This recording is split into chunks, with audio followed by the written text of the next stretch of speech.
Mike Lindell here again, founder of My Pillow and author of soon-to-be bestseller From Crack Addict to CEO.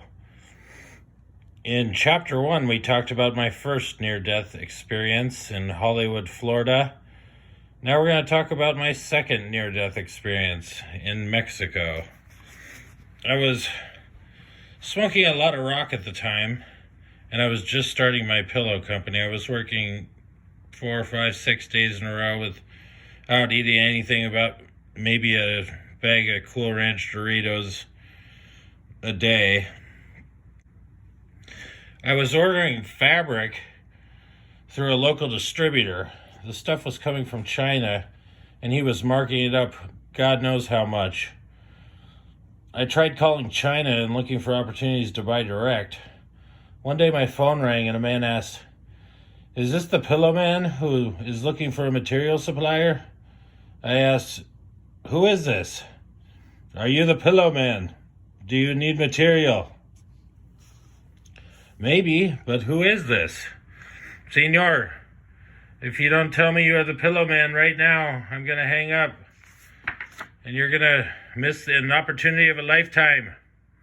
"Okay, yes, I'm the Pillow Man," I said. "Who are you?" "I am the solution to your problem, senor. You are working with inferior product from China and paying a premium for it. What would you think about access to a better product at a much better price?" "Well, I suppose I'd be open to that," I said. "How did you get my number, and how do you know about any of this?" "Mike, if we are going to do business together, don't ask questions that you don't require the details or answer to. There's just the question. Do you want to cut your supply cost in half?" "Well, I suppose I would, under the right circumstances," I said. "Well, Mike, I can do it for you, hombre. But I'm going to explain the circumstances once, and you have 24 hours to decide. We have fine cotton. Mucho. We have 300 farmers under our umbrella, and we have a central processing facility. We can even make those poof balls you put in your stupid pillows. We'll undercut the Chinese by 50%. There are some things that you must do for us too, but we will discuss when you get here." "Get where?" I asked. "Guadalajara, Mexico, of course," the man replied. "I'll send you a plane ticket and put you up in the finest hotel in the city. We tour our facility, you check quality, and we enter into an agreement, and I become your supplier." "What is your name, sir?" "Mi nombre es Tito Ortiz Sanchez de Cano. You can Google me. I own a prosperous bar/nightclub in the city. I am acting as a proxy for the cotton guys, but I will guide you through the whole process and make sure you and my partners get the best deal possible for each of us.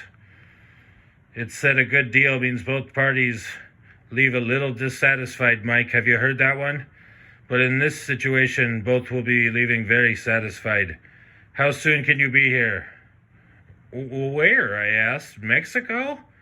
"Yes, this deal is time sensitive because we have other potential buyers.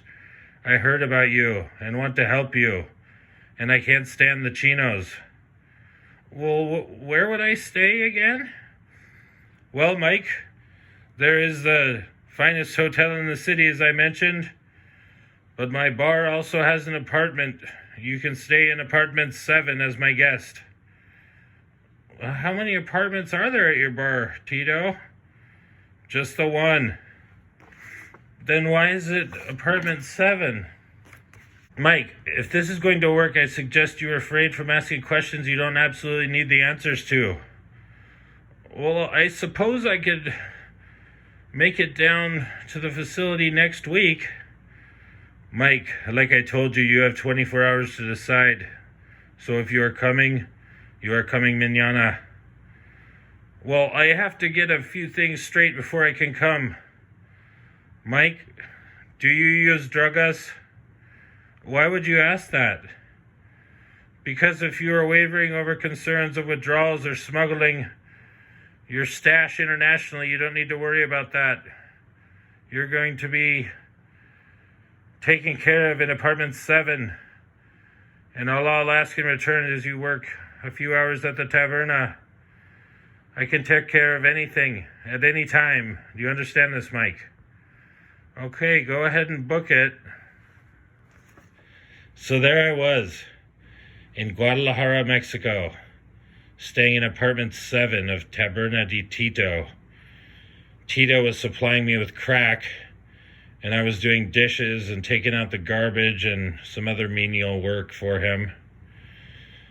And then I asked, when are we going to tour the cotton facility? And Tito gave me some bad news. He said, Mike, if you want our cotton, you're going to have to work for it. And you already owe me about 10 grand in crack. I don't see you working that off in the dish pit. Mike, I'm going to need you to smuggle some drugs across the border into the United States. You will disguise it as cotton. We will enter into an agreement. We will have it on paper. And you will make 10 runs for me across the border. Once those are done, your debt is clear, and I will sell you all the cotton you need at 50% of the chino price. So I really had no other choice. I made the runs through Mexico and through Tijuana, and I met someone in Long Beach, California every time.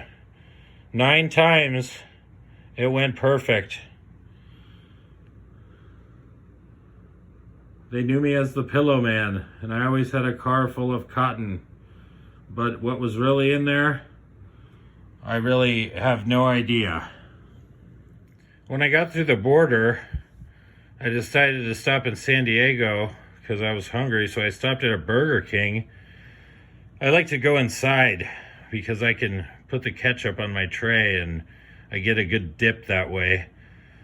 I was in there and I had a Whopper, a fry, and a Coke, and I made my way back out to the car, and wouldn't you know it, the windows were bashed in and all the bags of cotton or whatever was really in there were gone.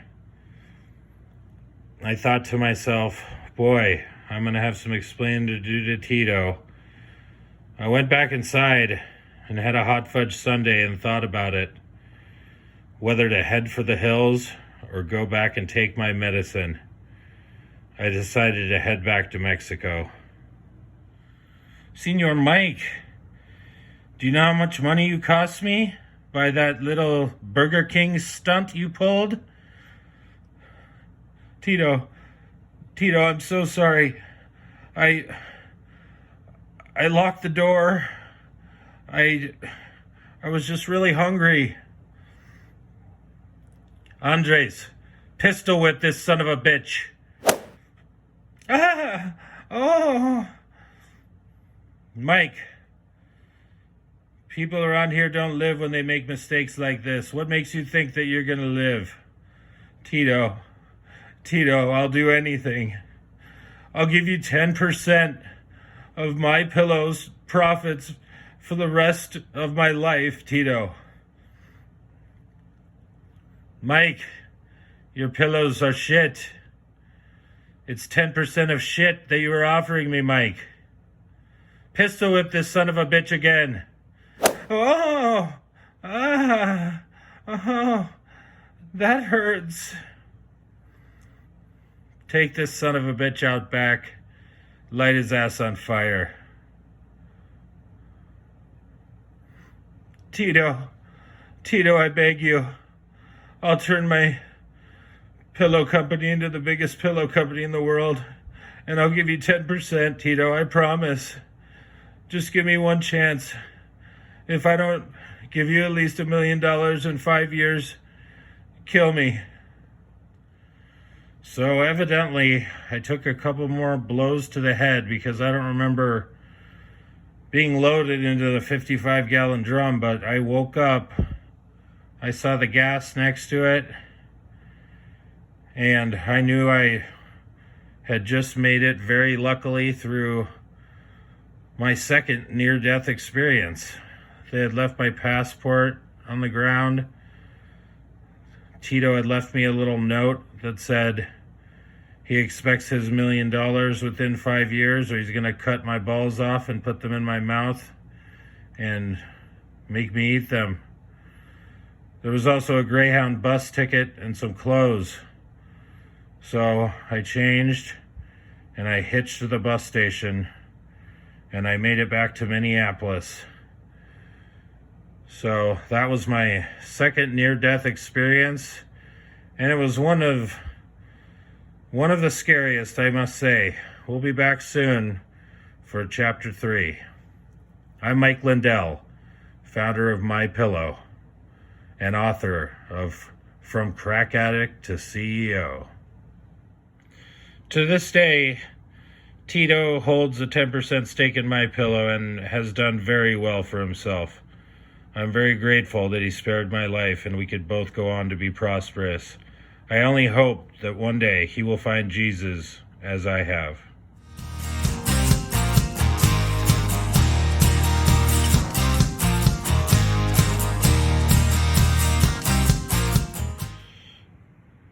So there I was in Guadalajara, Mexico, staying in apartment 7 of Taberna de Tito. Blah, blah, blah, blah. So there I was in Guadalajara. Yeah.